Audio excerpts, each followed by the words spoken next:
The haunting melody.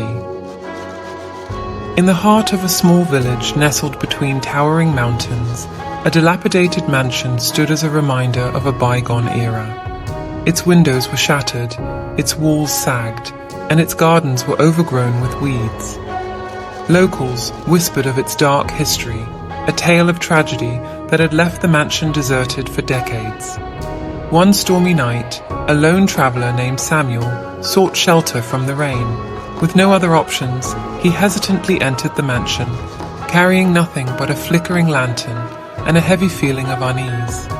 The air inside was musty and cold, and as he walked through the grand halls, his lantern cast eerie shadows on the faded wallpaper. Samuel ventured into what appeared to be a once opulent music room.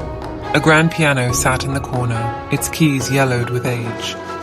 Drawn by an inexplicable force, he approached the piano and sat down on the bench. To his surprise, the keys were still functional, emitting a faint, ghostly sound as he pressed them. As his fingers danced over the keys, a haunting melody filled the room. The music seemed to emerge from the very walls, a mournful tune that resonated with sadness and longing. Samuel's heart raced as he continued to play, unable to resist the enchanting power of the melody. Suddenly, a cold breeze swept through the room, extinguishing his lantern and plunging the space into darkness.